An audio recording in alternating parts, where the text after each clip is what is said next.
साधु संत को दुख दियो, साधु संत को दुख दियो, और नरक में भयो समाज।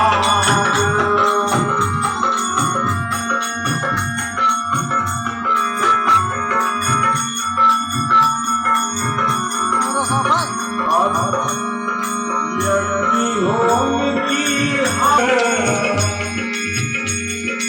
ऐसो पाप विचार करी, ऐसो पाप विचार करी।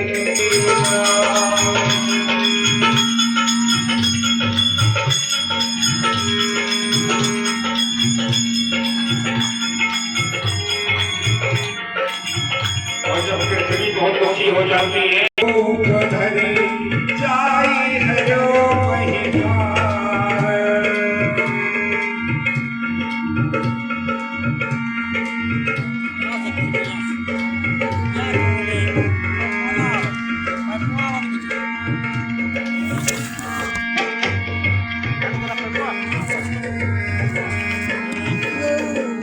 अब प्रभु सगुरे रूप धरी जाय हयो परिवार। और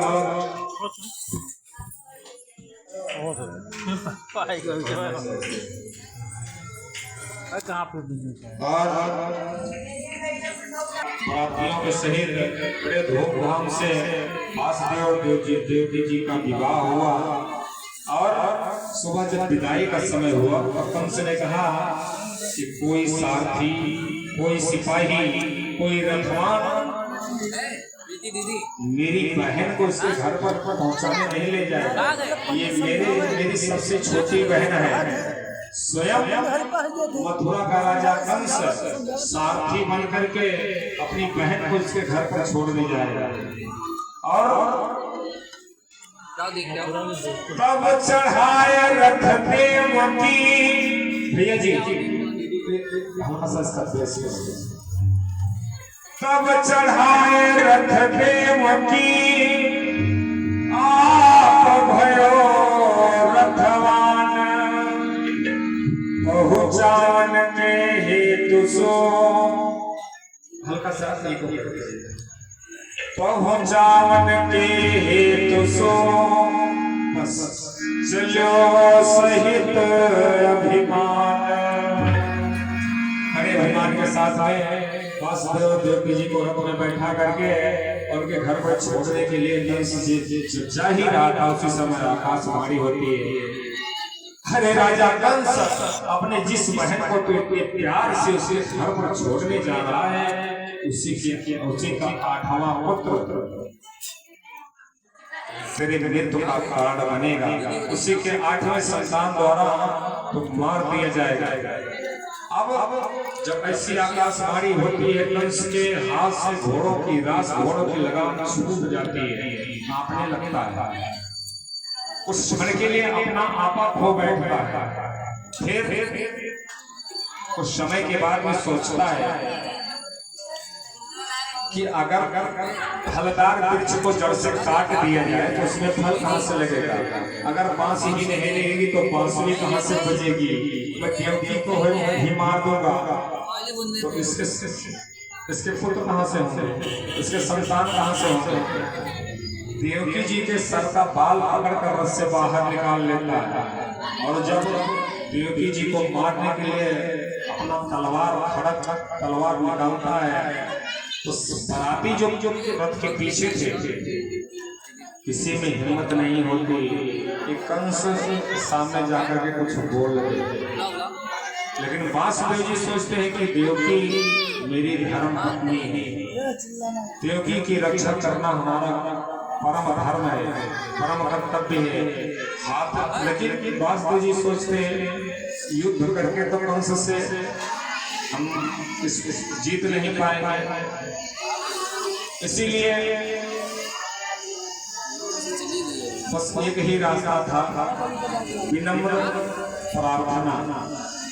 हाथ जोड़कर वासुदेव जी कहते हैं कंस महाराज, देवकी आपकी छोटी बहन है और दूसरी बात ये अबला, तीसरी बात आप बहुत ही पराक्रमी राजा हैं, बहुत ही बलशाली पराक्रमी योद्धा हैं और इतने पराक्रमी बलशाली योद्धा का ये धर्म नहीं, ये कर्तव्य नहीं, ये नीति नहीं कहती, इससे आपका ऐश्वर्य और वैभव सब कुछ नष्ट हो जाएगा, आपकी कीर्ति कलंकित हो जाएगी, इसलिए आप देवकी को मत मारिए।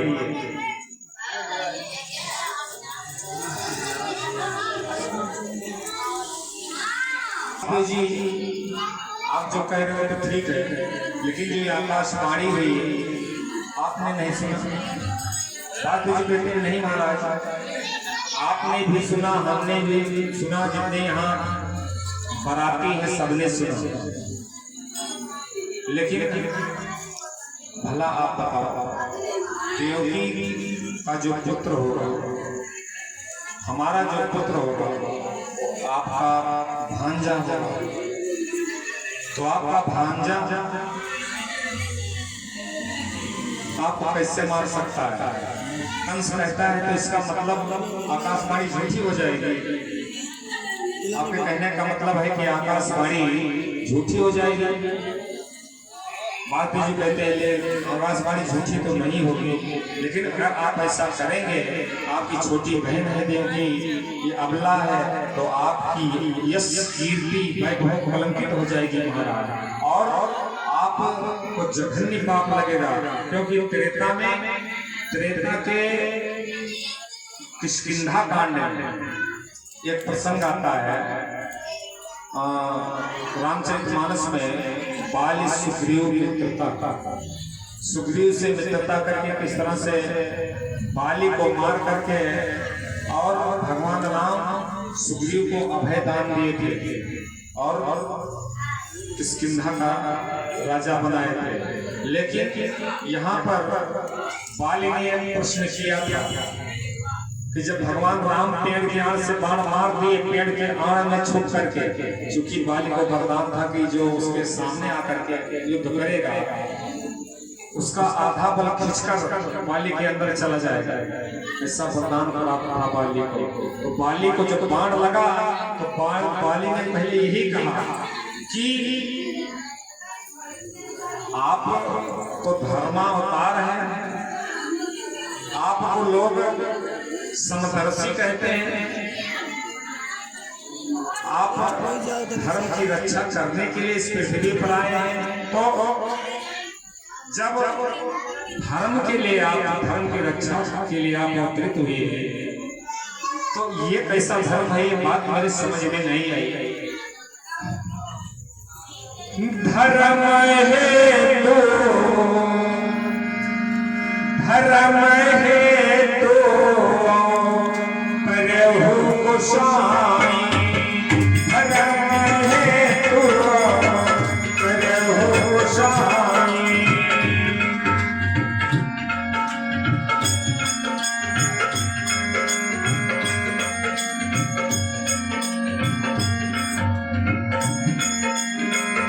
धर्म है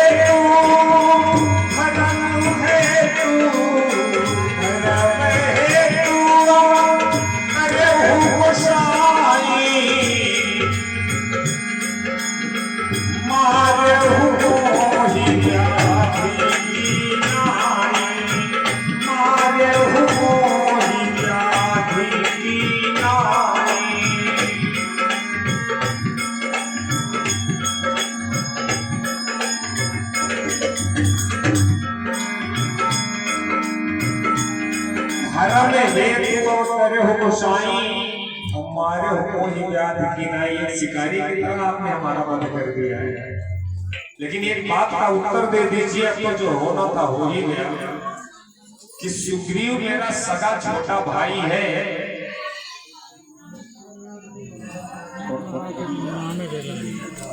राम तीरथ जी, अच्छा राम तीरथ जी के कमलों द्वारा भगवान श्री हरि वृंदावन बिहारी शामली सरकार कृष्ण कमलों में एक से एक पुष्प प्रचार कर रहे हैं। भैया जी को बहुत बहुत आशीर्वाद। और अयांश जी के कर कमलों द्वारा भगवान के श्री चरण कमलों में क्या पुष्प प्रचार हो रहे हैं, बहुत बहुत आशीर्वाद।